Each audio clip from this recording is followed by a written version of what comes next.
because most people look at it incorrectly, and that's why they act weird on it. And that's a professional diagnosis. Yeah, We're exactly. You're acting weird. And I mean, there's good weird and bad weird, like, you know what I mean? So, like, I think find your weird is also totally cool, Mhm. but you don't wanna be they just don't understand how to do it and do it comfortably. Because the other point too is, like, I don't want you to show up on LinkedIn, especially if you're being forced into this a little bit. I don't want it to be uncomfortable or a task. And most business owners I work with, they are burnt out because they tried doing it on Meta or Instagram, right? And didn't see any results from it. It's this like burdensome task that they have to do and be visible and are miserable with it, right? Like that's the last thing I want it to be for you. It should be rewarding and empowering. And it can be, it is, if you're doing it the right way. The Business Owner's Journey. I'm Nick Berry, and I've got real business owners telling their real stories, sharing their real lessons and strategies, so you don't have to figure it all out on your own.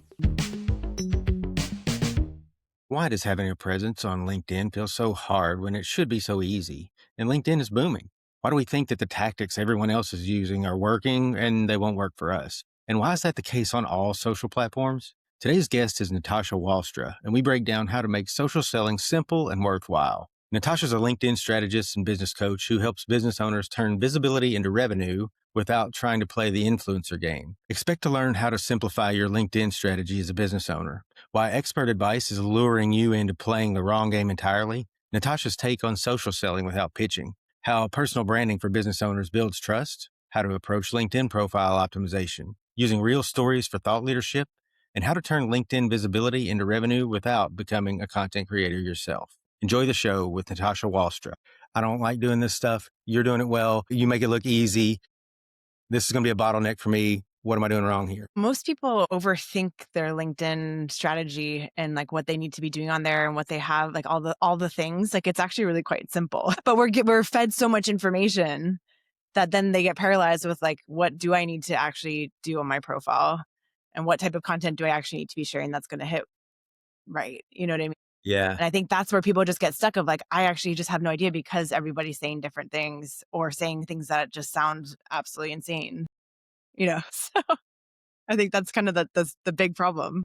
That was part of my frustration. It's like, I mean, even there are tons of people out there who will tell me that they can help solve this problem, but like I still see the problem is still very prevalent, and I haven't really seen any of those people show me evidence that like it would work for me. So I think something that I heard, and this might be why, one of the like the top personal brand creators on LinkedIn was saying, she had this video and I watched a portion of it, and she was telling people that they need to comment 2 hours a day on people's posts, right? Spend 2 hours commenting. Like who in their right mind's got 2 hours a day to comment on posts? And then I'm like, oh, a content creator, right? Her, yeah, her. Her, that's like her, she built her business. She is a content creator. That is literally what she does. Her business thrives on creating content, right?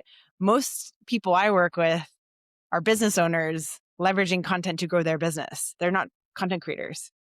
You know what I mean? And nor are they ever trying to be content creators. Right.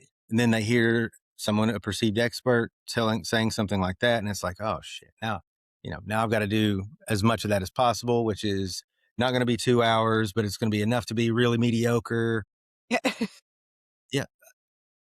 So then I think what got my attention with you is probably the simplicity and the things that you advise people to do, watching you do it and how natural it looks. And I was like, that's all I'm looking for. If I can just show up and be myself, maybe polish some of the edges, but that would make things a lot simpler, a lot easier for me. How did you figure that out? How did you learn the recipe? Well, so obviously, like I practice what I preach. So I've had to go through all this myself, and I still am learning everything. And so everything I learn, I share with my clients as well. But also, it was the evolution of my program. So my first year in business, I coached on everything, as I think a lot of coaches do, right? It's just coaching. I shouldn't say just coaching, but I was just telling you, hey, this is what we need to do, and give, feedback, that sort of thing. But now I've turned into, part agency and part coach, in the sense that there are things that I actually just do for you because I realized you're so close to the thing, your business and you. It's hard for you to figure out, what do I need to say on my profile, as an example? Like, what is the messaging I'm trying to put here? How do I explain this concisely and interestingly so that people get are intrigued by this, right? I use the analogy of like the pickle jar, right? If you're inside a pickle jar, you can't read the label on the outside. And so all of my clients that were stuck, they couldn't read that label, and I could help with that, and then we'd talk through it and everything. But I'm like, why didn't I just do it for them? Mhm. Because they're getting stuck here on the let's talk, the profile part as an example. They got so focused on that that they didn't weren't able to do anything else and have the impact that they were looking to with their content and with the conversations, because their profile didn't represent who they are today. And that's a huge thing because it's the foundation. Like, it is very important that your profile showcases who you are, what you do. It's very clear. There's a clear call to action, all those different types of things, but that's not your area of expertise at all. And so I just decided, well, screw it, I'm going to do it for you now. And it's a co-creation. So I obviously don't know the ins and out of your brand, but we talk through it all. I ask a bunch of questions, and then I'm able to pull the right information to then create and optimize your profile and branding that goes with it.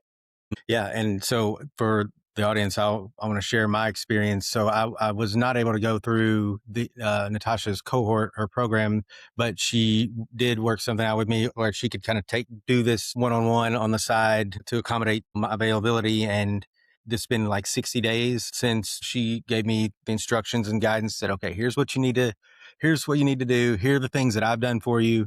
Make these changes and start being this way. And so the thing that I wrote about this in my newsletter, I've shared it with her. There were two things really that I noticed right away. One is just being proud of my profile. It feels organized. It feels coherent.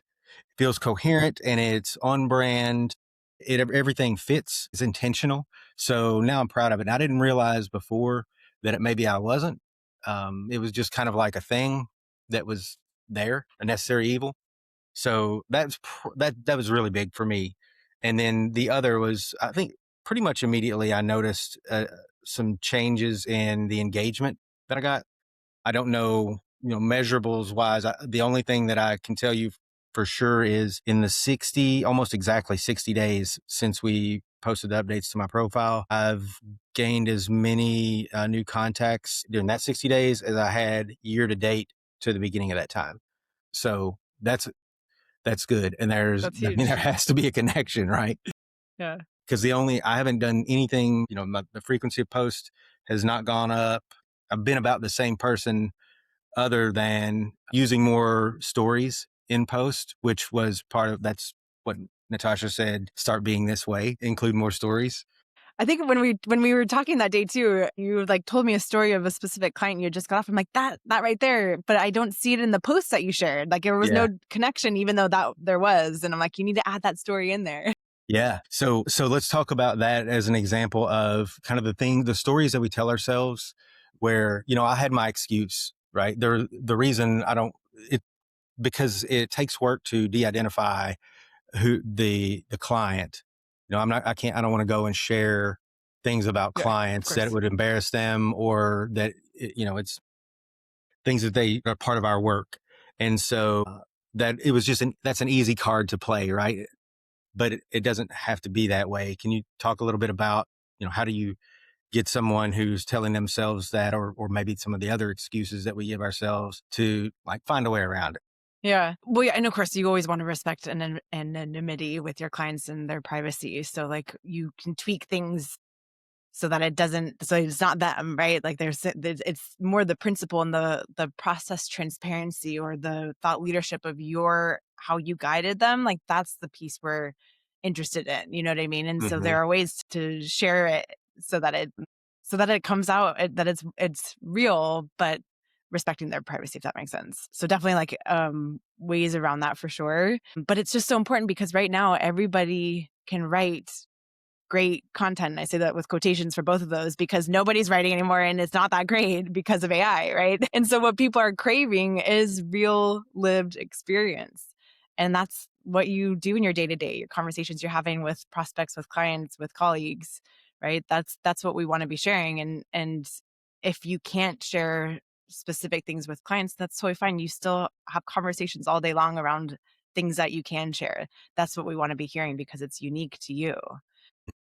And so it's just simplifying it, right? It's not like and actually, I think I don't know if this is crazy that I do this for my clients, but I basically have them like throw out their content pillars because that was very restricting for people. And they're like, okay, Mondays I have to post on this, and Tuesdays I post on this, and Thursdays this. I'm like, throw that out. Let's just look at your calendar. What are you even talking about? What questions were asked? What problems were solved? Yeah.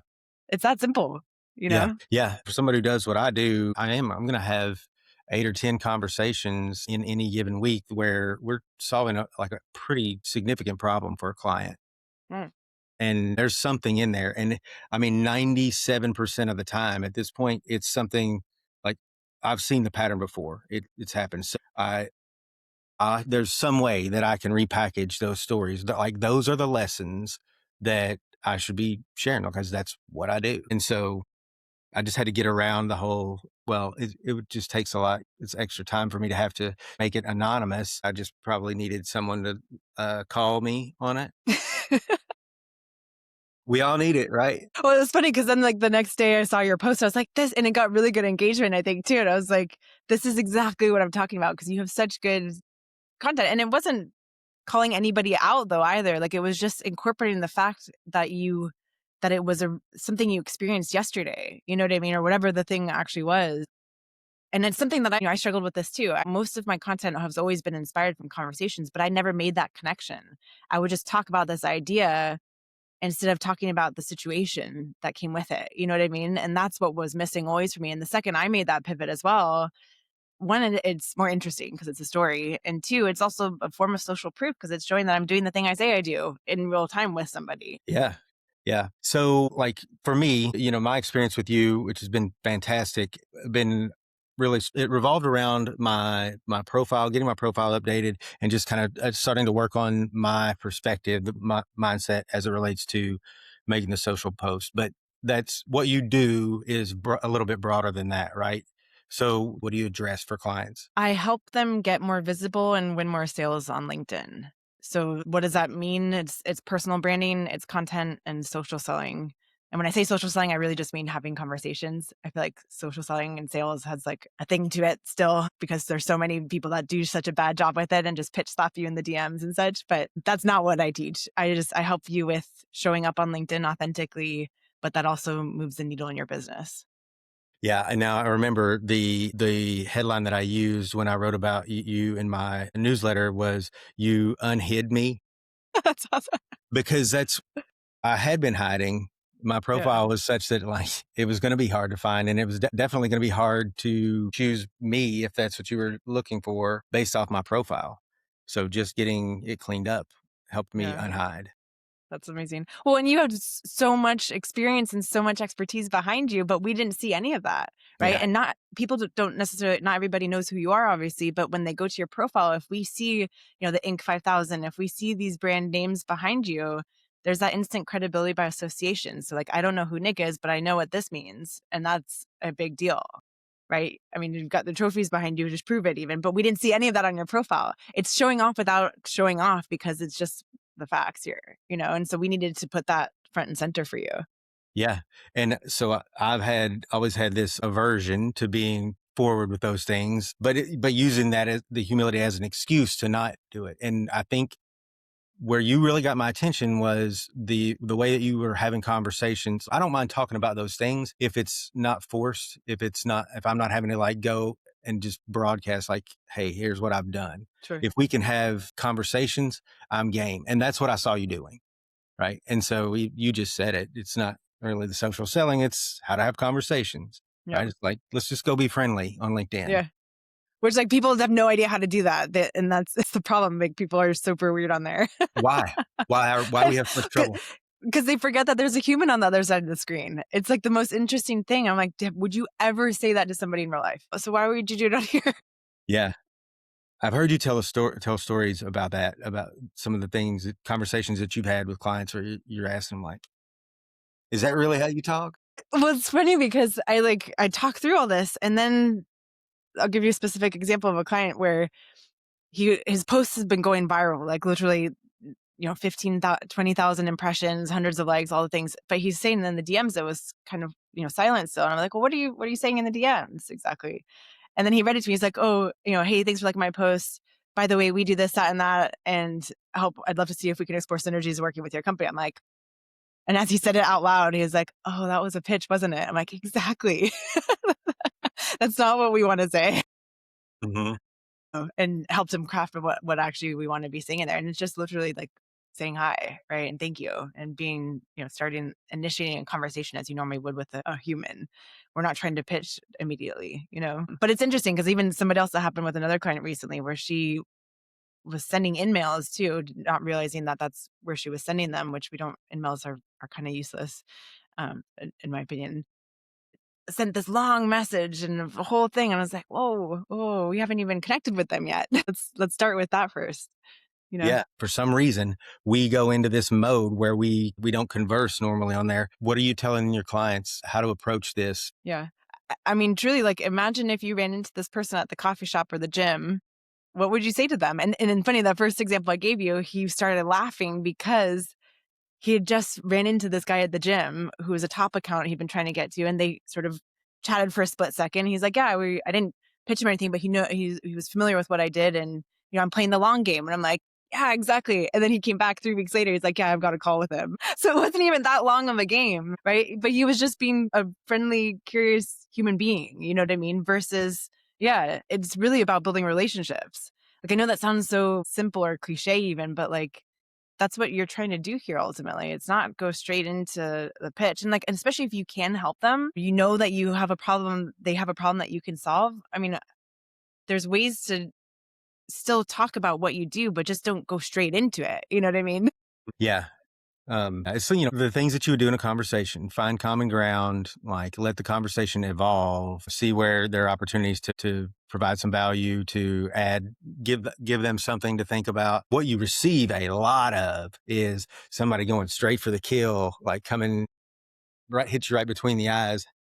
The DMs, which are flooded at this point, they lead with some absurd statement Hmm. about either call me by my last name or they mention something about a podcast episode that I probably didn't listen to. And Yeah. then it's like, I do all these magnificent things, or I created this amazing thing for you. Would you mind if I sent it over? Don't use that approach. Yeah. It's like DMs are flooded. How do we stand out?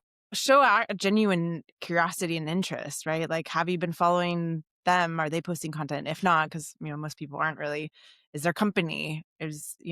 Pay attention to what they're doing. Start to like and engage with that, and not just show up and ask for something or pitch them something. Try to be a friendly resource to them as well, right? And if you have something that, like, I hate to say like provide value, but if there is something that like you have a very very good lead magnet of some sort, or just knowledge that you can say, "Hey, by the way, I saw this.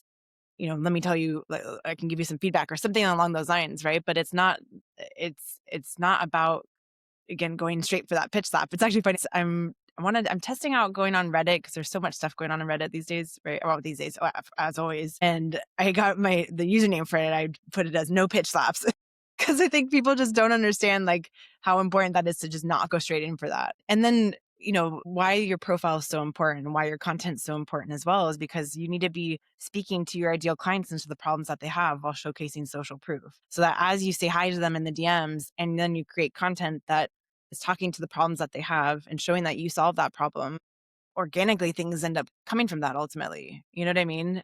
But most people don't have their profile optimized. They're creating shit content and pitching them in the DMs. So of course you got nothing going for you. You know what I mean? Yeah. It's not hard to tell somebody when somebody like that is there that, they've just arrived and they're like expecting something to happen quick. Yeah. It's hastily thrown together. Mm-hmm.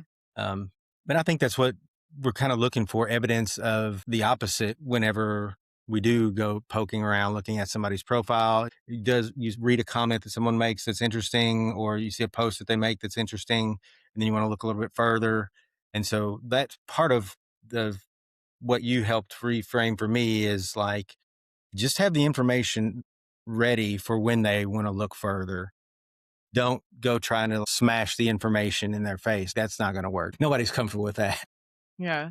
Well, and people take a long time to make decisions these days, I think, right? Like I'm thinking about my Amazon cart. I've got a lot of things hanging out in my Amazon cart. You know what I Even mean? now, right now Even, it's yeah, Christmas. I know, right?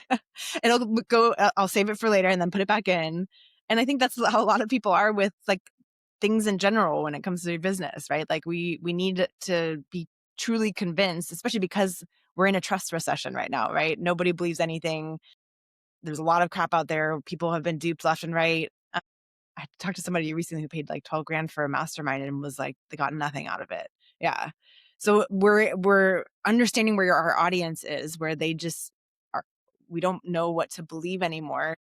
You have to recognize it's going to take a little bit of time. At first, on the surface, that may be like, ugh, I hate to, but if you're good at what you do, then you should embrace that, right? That's a Hmm. good thing. You're Exactly. the one with the staying power. The person who's just showing up trying to get, like, I'm going to need to get a sale now, like, they don't have a chance in Yeah, playing the long game. exactly. Yeah, it's funny. I had it like on the reverse side. I was hiring somebody and I had two different people I talked to. And one, like, I don't think they had the experience necessarily, but they were going straight in for the kill with me. And I felt like a prospect the entire time on the call. Honestly, like I left the call feeling super bummed out actually. But they were like pushing me to get on the call, like schedule the next call with them. Because I said I need to think about things. It was just one of those things. I'm like, this is not how I want to be feeling whatsoever. Whereas the other person who clearly had the experience, was very knowledgeable, zero pressure. I'd sign with them on the call. You know what I mean? And Yeah. that's the difference. So I'm saying that maybe it takes a little bit longer. It actually maybe doesn't either, right? Because if you, like you're saying, if you have the experience, the expertise and can show it, people will feel that. They'll tell that. That's what, having the good profile content and conversations, like that's what all that leads towards, if that makes Yeah. sense. And you're able to give people the space that they need to you do their buying process. And for some people, it may be really fast, and others it might be slower. Yeah. But you have to accommodate that. You can't expect to force everybody into a single way. So let's talk about a little bit about your business and like how did you get here? And because this year, 2025, congratulations. I mean, you owned it. It's I love it, getting caught up with you and hearing about the successes. It's like it's a constant whirlwind, and then you show up and you're so at peace and like have everything under control. And then I read an email, and it's like this person telling a different story. So I don't know if this is a facade, but if so, well done. But you've had a big year. Well, no, I mean, I feel great right now because I had this realization last week. I mean, when we talked a couple of weeks back, I was not in this place. My head was definitely kind of in my hands, like, what the fuck? Excuse me. The email you're referring to, just for the guests to hear, I sent this out because I was doing a reflection at the end of the year here, and how it started. I was $38,000 in debt. We had a newborn who was just spent 4 weeks in the NICU, who was born 2 months early, and moved across country. And I now realized I was going through some pretty bad postpartum depression. So, like, didn't think I was going to get through that at all. And then to end off this year, debt free, we actually just bought a house. Business is, I'm overbooked. And that was kind of my realization, is like, I'm still operating as if I'm in debt and not getting clients next month. And that's not where I'm at now. So now it's time to breathe and enjoy the fact that I made it out of that. And, that my son's about to start walking any day now, literally. I want to be present. That was the whole point of me starting having my business, is to be able to do all this stuff and not get caught up in all the scaling and all the things. And so, yeah, I feel better now that I realize I don't need to keep at that pace. I'm like, okay, I can breathe. Yeah.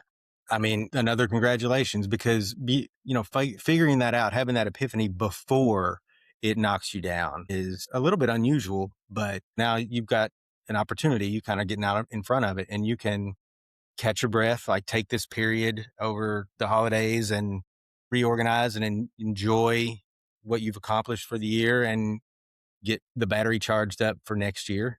Cause Yeah. I'm sure you have big plans, right? Yeah. Yeah. I mean, when I say slow down, I mean, like, I don't know if I know how to slow down necessarily, but the mindset, that anxiety that I had of us feeling like I was drowning because we were for so much of this year, that's gone now. So I'm like, wait a second, like, I am not desperate or anything. Like, I hate to use that word even, but I'm in a really great place. I've got pipeline, I've got my group program I launched, I've got all the things happening, and that it's time to now focus on the pieces that I haven't been focusing on since I started my business just over 2 years ago, is like the foundations, right? Because I launched my business and a few months later found out I was pregnant. I've always been in this like revenue generating mindset given to my background's in sales, but my husband, he used to be a butcher. And when we looked at cost of childcare versus what he could make, it just didn't quite add up. So we decided to put all the eggs in my basket, and he takes care of everything else. And we absolutely love the situation. But of course, it did add a little bit to the pressure. So, as you can imagine. So it's been the craziest year, and to end where I am right now too, honestly, like I just never would have believed it, even just 6 months ago. Yeah. I don't know. The more I get to know you, the more it's like, I think this is kind of your way. I mean, when you decide that you're going in a direction, you're going to go in that direction. You're going to figure out how to make it work. Because I mean, I've learned more about you as we've gotten to know each other over the course of the year. And I mean, you've done a lot of things, right? You've got some interesting chapters in your life. Didn't you lived in Argentina, right? Yeah, I was there for 6 years. Yeah. My first cold calls were in Spanish, actually. I was doing real estate, apartment rentals and stuff. So I was cold calling into owners. And then you have also been in the tech space, right? Yep. I worked at a unicorn 3D printing company in Silicon Valley. Then you've also been in, I think, publishing. Yep. Forbes books. Yeah. Yeah. You've got some chapters. Yeah, really very random too. It all does connect though now, which is so cool to see. But in the moment, I remember especially like I was, 4 years at this 3D printing company, and really like awesome company. Like there's so many cool things about it. That's where I learned all the things I do with LinkedIn, primarily because I had no idea what I was talking about, but I was speaking to VPs of engineers and CTOs, and I'm like, gosh, why should they trust me? And so I started to share what our clients and partners were up to, like Ford, Lamborghini, Adidas, right? So it looked really cool. And I used to like go viral back then with the posts I was doing because this is before, LinkedIn is what it is today. Um, when I had the opportunity to go to Forbes Books, it was a VP level sales position. People thought I was nuts. I mean, even my a mentor, which he's no longer a mentor of mine actually because of the situation. He's like, "You're leaving this 3D printing tech unicorn. Like, you've established your name for yourself, and you're going into a book publishing, dying industry kind of thing."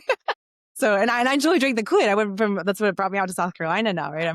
I'm from California, but I moved here because they're headquartered downtown here, in Charleston. But yeah, that was a very seemingly random pivot, but obviously imagine like book publishing, what greater way to increase thought leadership than by becoming a published author. And so I saw like how well that works for business development for sales.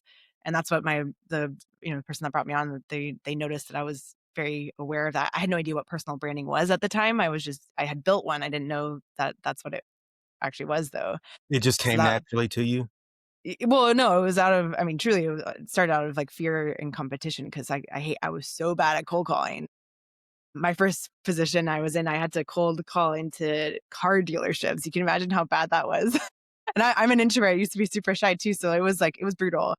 But that's how I discovered using LinkedIn as a way to connect and network, and then warm call because I couldn't cold call, but I really needed, I'm super competitive. I'm like, I can't do this. I was crying every day, nightmares, all the things.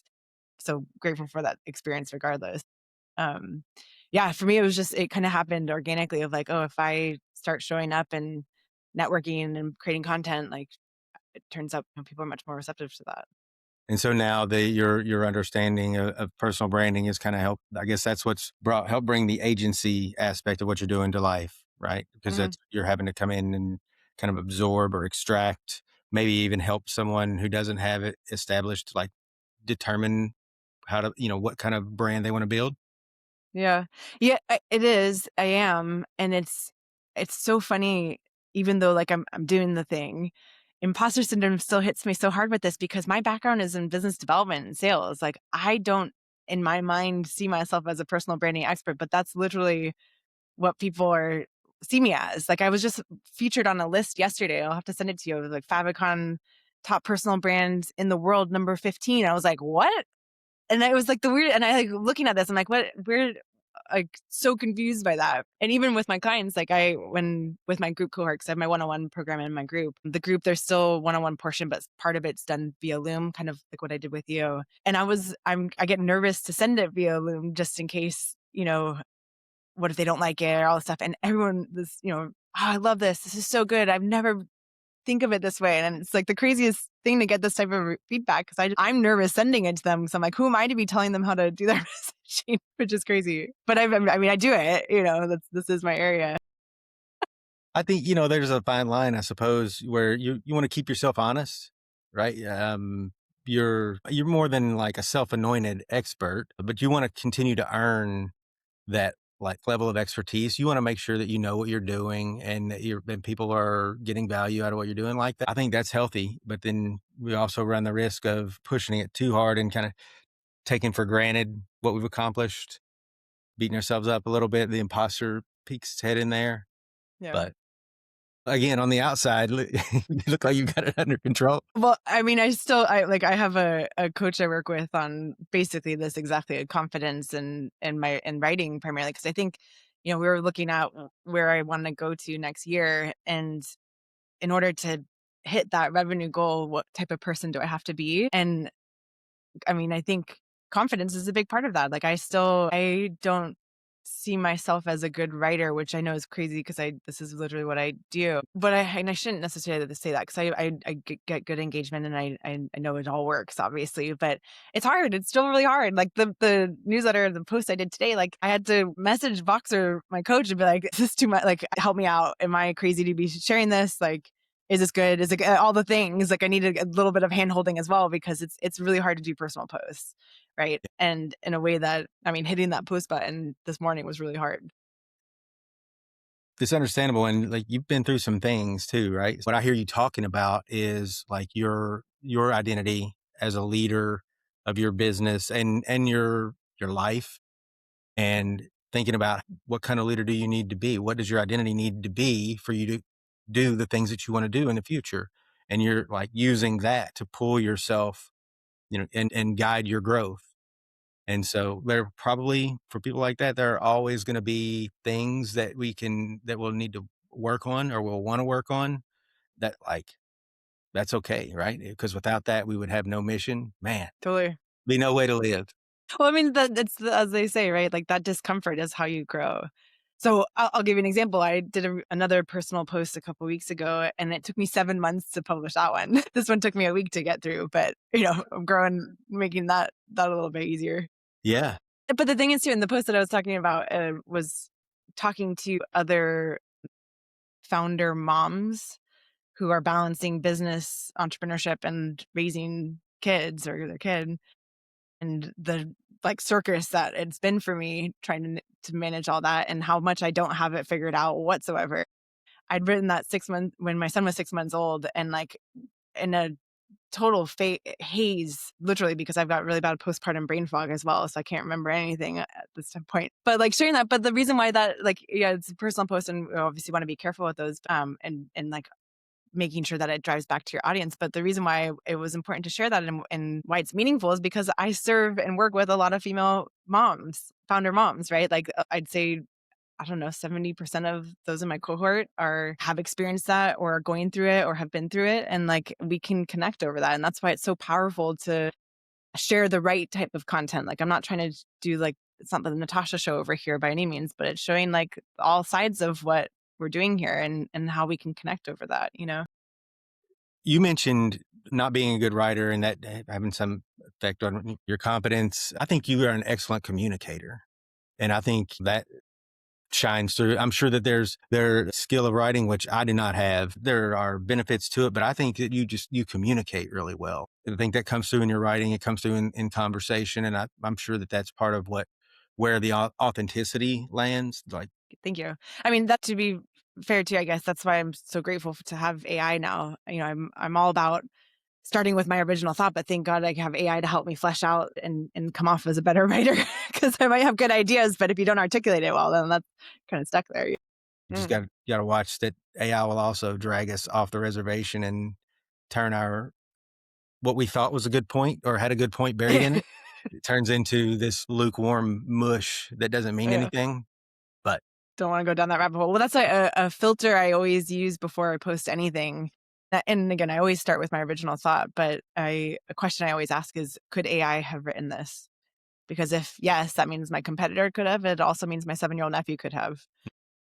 So yes, use AI. I'm all for, leveraging it to amplify your voice, but make sure it's still your, original thought. So then when the answer is yes, AI could have written it, what do you do? You just take a step back? Do you start from scratch, blow it all up? Typically, I look to see where I can add a story into it. Like what's missing then? If AI could have written, that means I'm not doing any storytelling. Yeah. Yeah, that's it. That's your secret ingredient, right? But everybody has one. So no matter what the recipe is that anybody else could make, the you ingredient, the story is the part that like that makes it unique. Hmm. Yep. So let's talk about your program. When is your next program open, or when are you going to be running it? And tell us a little bit about the details. Yeah, sure. Thank you. I just kicked off this group cohort. It took me a while to finally do that. I was a little bit anxious about group, as you can imagine, for so many reasons. But it's been amazing. My first cohort just finished. The second one's kicking off, and I'm filling up my third one. It's a hybrid program, so there's still one-on-one portion to it because I don't want to lose that messaging and profile piece that is so important. So yeah, we do profile optimization, messaging, branding that goes with it. On the content front, I have a whole system to help make it so easy that you can't not create content, basically. And it's awesome to see people who never thought they would write content. So aside from my group program, I also work with sales teams and B2B teams. And I have one guy who was like paralyzed. There's no way he was ever going to do this, and he was forced into this, right, because of the company. And now he's like got his content all set for the next like 2 months, video included, and it's like the coolest thing to see, just because I've like found a way to make this easy, Mm-hmm. truly, because that I think a lot of people do get stuck on like, what am I writing about? How do I write it? All those things. And I have a good process for that. And, um, and then the social selling piece. So like now what, right? How do you start conversations? Who do you need to be engaging with? All the elements that are around business development, but specific on LinkedIn and off LinkedIn, right? Because the thing that, this sounds kind of crazy because I've built my whole business around LinkedIn, but I'm on LinkedIn to get off of LinkedIn, right? That's what fills my cup, and that's what moves the needle in my business. And I just teach you how to do that same thing, and guide you with actual like specific things that's geared towards your business and industry and that sort of thing. Mm-hmm. But yeah, the cohort itself, it's a 8-week structured workshops, and then it goes into 4 months of a group community program that didn't realize I was building a community, but I've got one. So Surprise. yeah, right. I was like, oh, I've got a community here. This because that's the whole thing. It's not just about learning LinkedIn. It's about building your network and relationships. The program is called the Relationship Growth Method. It's the real way of growing on LinkedIn. Like, this is how you're going to do it. It's through your network, and real network, not just connections. Yeah. So for someone like the guy who said, he would never be creating content, like what's their reason? What's the logic that they're telling themselves? Like, why will they never? They just never thought that, they didn't see the connection to it, honestly. Like, or like, and it's interesting, especially in the B2B world too. Like, yes, so many people now understand the importance of thought leadership. There's still a huge disconnect of understanding how content differs from what marketing puts out versus what a person puts out.